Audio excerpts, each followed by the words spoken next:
If you come onto my property, I own you. The previous three headline stories in the Gazette reveal a lot about the town of Ipton and its free weekly newspaper. These were: police report that the incidents of a bottle thrown at a taxi at 2 a.m. and, the next morning, residents at a retirement home complaining they were woken in the night by the sound of a stick being rattled on railings were probably linked. A gardener proudly displays a potato shaped like a banana. 2 extra weekly bus services linking Ipton with Kirkley. Jen, the paper's manager, had asked John, its features writer, to come up with something spicy, something eye-catching.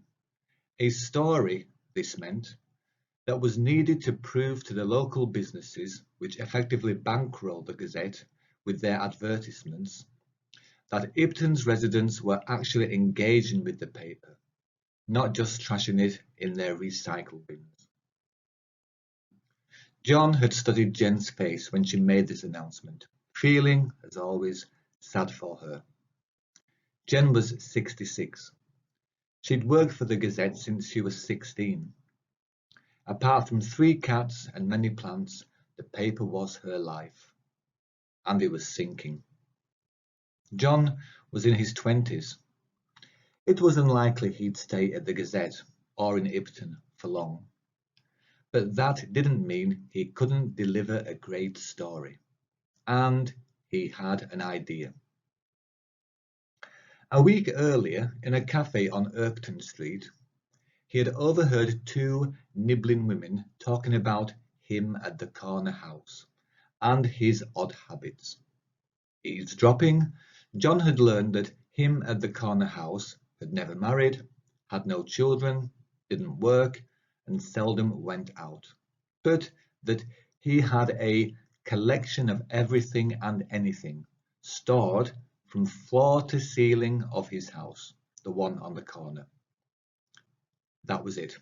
The women had moved on to discuss GP waiting times. But John was intrigued. He knew that whatever the weirdo might have in his house was less of a story than the fact that he was a single man living in, probably, a house whose windows were permanently shuttered by curtains, a weed garden, peeling paint garage doors. In fact, the kind of house and mysterious occupant that all communities had at least one of, maybe more. And that for this reason, John knew, the Gazette's readers would lap up the story. "Did you read this?" John imagined a reader saying to a neighbour, indicating his own story. "Makes you wonder what him at number 14 on our street might be hiding, eh?" John had followed the 2 women out of the cafe and onto a bus, this stopping them and him at a part of town called the Stables. The women dipped down a side street, John losing interest in them when he noticed the house on the corner, its smeared windows and drawn curtains, its small unkempt yard, an unpainted fence funneling a path to a hidden rear space. He nodded and walked back to town.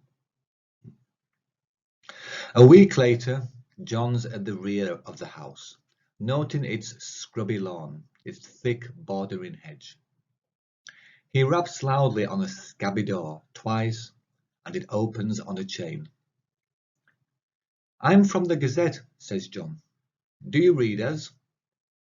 Now he's in a sitting room, taking in the furnishings, a soft settee, a coffee table, shelves stacked with books, a few print landscapes, while an old man in a thick cardigan and baggy jogging pants makes tea. When it comes, he doesn't like the taste. It's odd, bitter and earthy. He sips it out of politeness. The man tells John about his beetles, all he adds captured in his rear garden. He rolls through photos on a phone.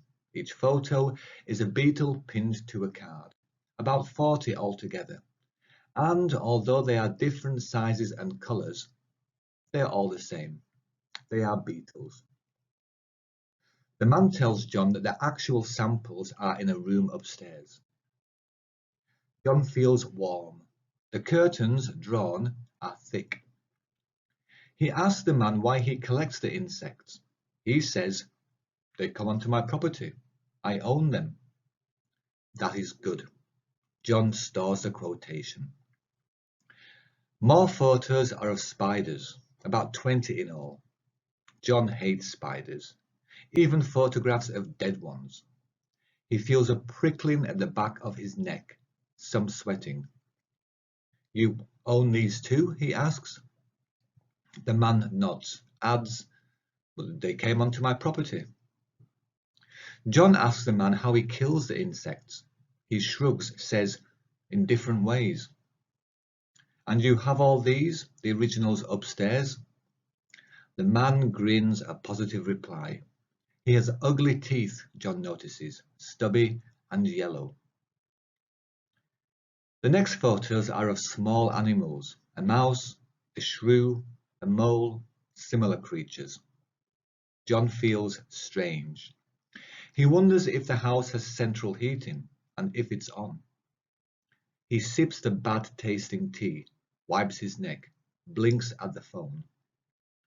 "These are also upstairs?" he asks. He says the words slowly, as if his lips are thick and his mouth dry. The man nods, says, "They came onto my property. I own them." There is a photo of a rabbit, dead and stupid, and a cat, and another cat, another. John doesn't like this anymore. The room is too warm and it smells. He thinks he can smell the dead animals. He is sweating. He wants to move. The man leans over, controlling the scrolling of the photos. He stinks bad, of earth and stale sweat. There are more photos of cats. The man says, "They came onto my property. I own them." But the next photo is a dog, a Labrador, its dead head hanging heavy. Then a small Yorkshire Terrier, and a mongrel thing, black and dead. John is heavy, sleepy. The tea is bitter in his dry mouth. The man says, "They came onto my property. I own them." John wants to move, but cannot. He stares now, horrified, at photos of children, many. The man says, "They are upstairs," adds, "They come onto my property. I own them."